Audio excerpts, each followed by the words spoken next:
दोस्तों कहते हैं कि घमंडी का सर हमेशा नीचा होता है। इंसान का पतन करने वाला अगर होता है तो घमंड होता है। घमंड कभी भी नहीं करना चाहिए। घमंड एक पतन का रास्ता है।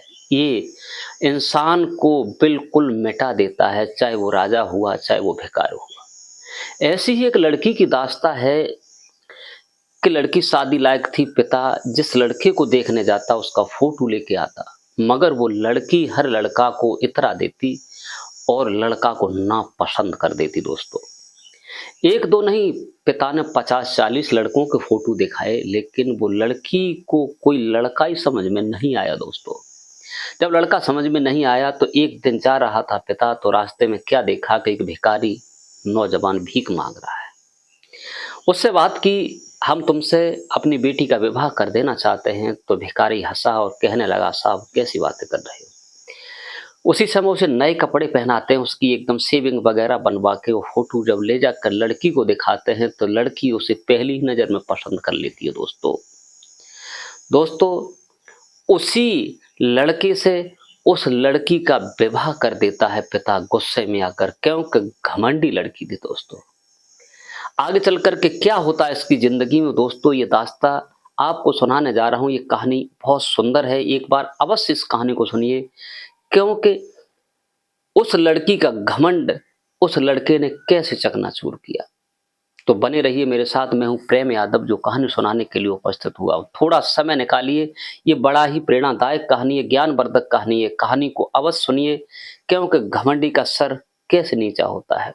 दोस्तों बहुत पहले की बात है कि एक पिता था और वो राजा था। उसकी एक लड़की थी, बहुत खूबसूरत लड़की थी, सुंदर लड़की थी, और वो राजकुमारी में गिनी जाती थी। लेकिन उसका इतना बड़ा ख्वाब था लड़की का कि मैं शादी करूंगी तो ऐसे लड़के से करूंगी जो दुनिया में किसी का ना हो, ऐसा लड़का होना चाहिए। दोस्तों राजा ने एक नहीं कई एक राजकुमार अपने यहाँ विवाह के लिए, उत्सव के लिए, स्वयंवर के लिए बुलाए। पहले स्वयंवर हुआ करते थे। दोस्तों स्वयंवर में जब लड़के आए, बहुत सारे लड़के आए, लड़की को बुलाया गया। 50-40 लड़के आए।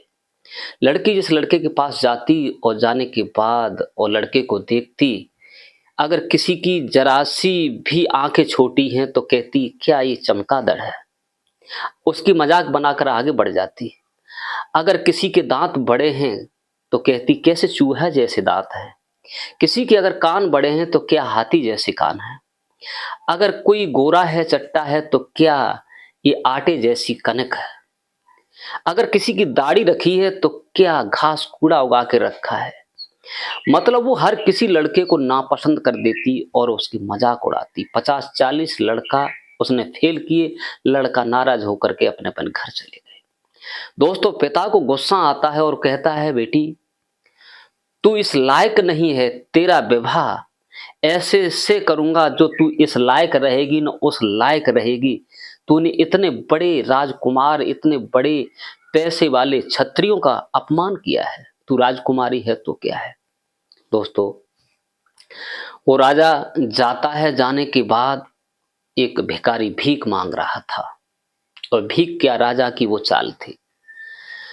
जिस लड़के से उसने कहा था कि ये घास फूस जटाए रखा है, वही लड़का भीख मांगने लगा था, क्योंकि कहानी का मोड़ कुछ ऐसा ही है। दोस्तों राजा ने उसे पसंद किया और पसंद करने के बाद कहा तुम मेरे दरवाजे पर आना और मैं तुमसे कुछ बात करूंगा। राजा चला जाता है और वही लड़का भीख मांगता हुआ इतने अच्छे सुर में गाना गाता हुआ राजा के दरबार के किनारे पहुंच जाता है। आवाज जब उसके पास पहुंचती है राजा के, तो राजा उसे अंदर बुला लेता है और उस भिखारी से गाना सुनता है। तो गाना सुन करके वो राजा प्रसन्न हो जाता है। राजा प्रसन्न हो जाता है और कहता है कि मैं तुम्हें कुछ गिफ्ट में देना चाहता हूं। तो भिखारी कहता है ज्यादा से ज्यादा 1000-2000 रुपया, सरपी, मोहर यही दे सकते हैं। लेकिन वो राजा कहता है कि मैं अपनी बेटी का विवाह तुमसे करना चाहता हूं, क्या तुम मंजूर करोगे। बेटी को बुलाया तो बेटी एकदम कुछ हड़बड़ाने लगी, कहने लगी। राजा कहने लगा खामोश रहना, तेने एक नहीं 50 लड़कों का अपमान किया है। मुझे ये लड़का पसंद आया है, अब तेरी नहीं चलेगी, इससे मेरी चलेगी। मैं इससे तेरी शादी कर देना चाहता हूँ।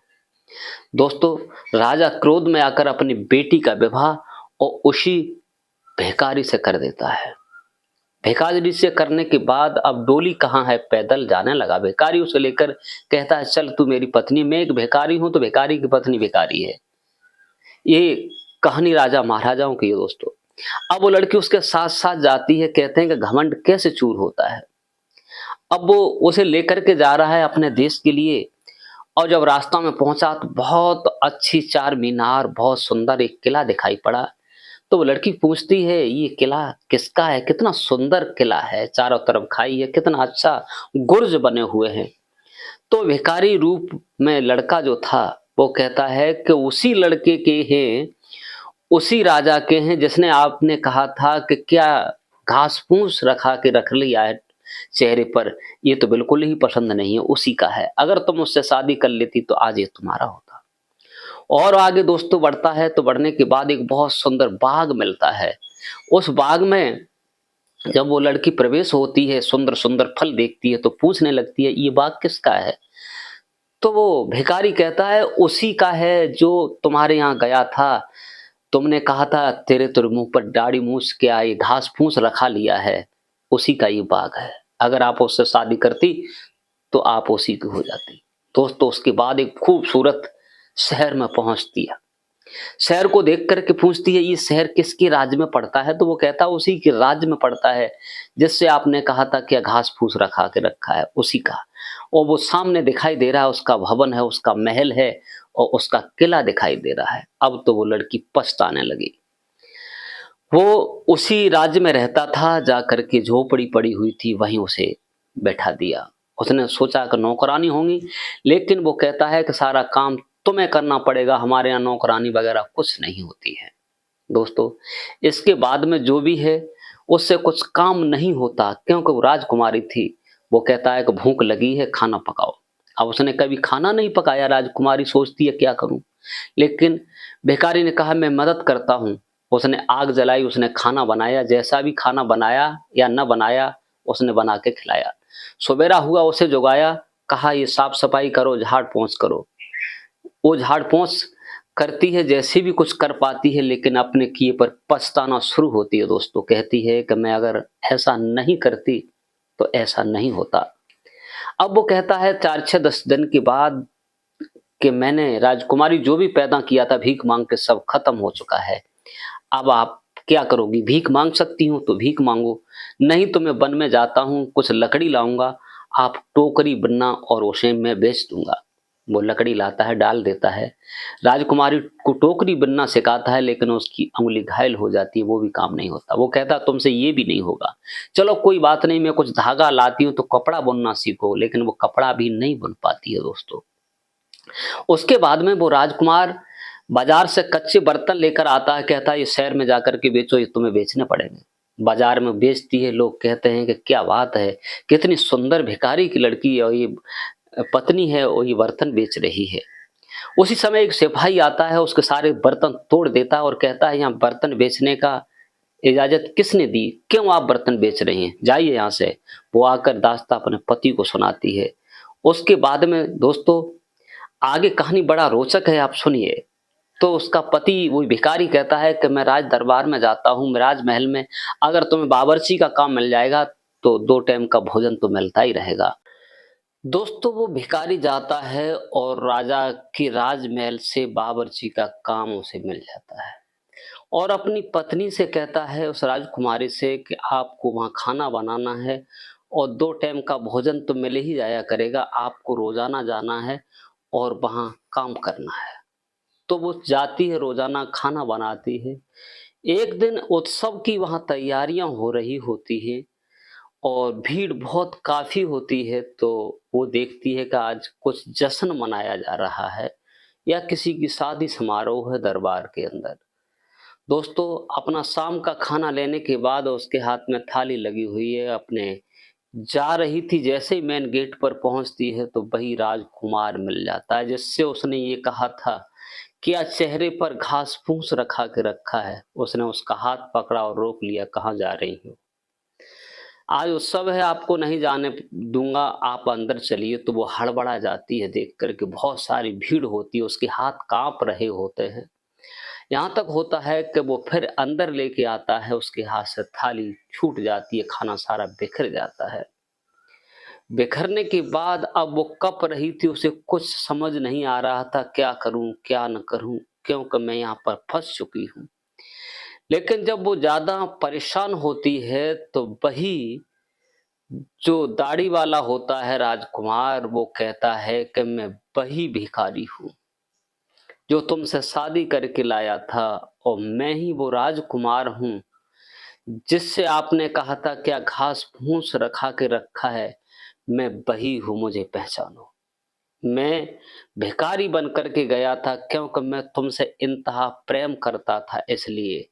लेकिन तुम्हारा घमंड चकनाचूर करने के लिए ये सारा काम किया था। आप कह रही थी, आपने 50 लड़कों का अपमान किया था, राजकुमारों का अपमान किया था, इसलिए मैं वही हूँ, मेरी पहचान करो। आज हमारा और आपका विवाह है, शादी है, इसलिए ये उत्सव मनाया जा रहा है, बहुत सारी भीड़ आ रही है। सब उसी समय वहाँ की दासियाँ आती हैं और उसे लेकर जाती हैं, दुल्हन बनाती हैं। दुल्हन बनाने के बाद दोस्तों, उसे मंडप में लाया जाता है और दोनों का बड़ा प्रेम पूर्वक विवाह रचा दिया जाता है। तब वो राजकुमार कहता है कि कभी भी मनुष्य को घमंड नहीं करना चाहिए, चाहे वो इंसान हो, चाहे वो जानवर हो, चाहे मनुष्य हो, कोई भी हो, किसी पर घमंड नहीं करना चाहिए, क्योंकि घमंडी का सर हमेशा नीचा होता है।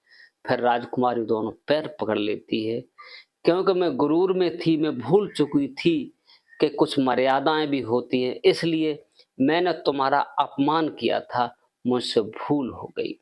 दोस्तों, इस प्रकार से अंत में वो पति-पत्नी बन कर के बड़े प्यार से रहने लगते हैं दोस्तों।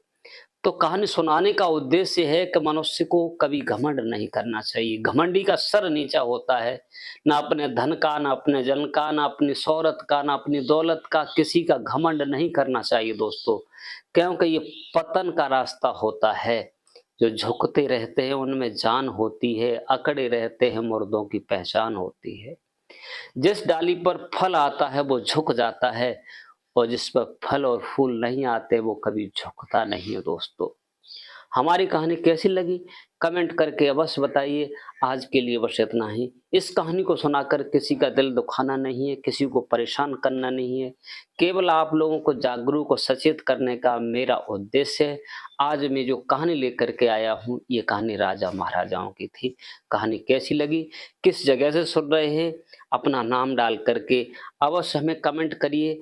आपका नाम अवश्य मैं बोलूँगा लास्ट में, आप अवश्य बताइए। आज के लिए बस इतना ही। नमस्कार, जय हिंद, जय भारत। मिलते हैं नेक्स्ट वीडियो।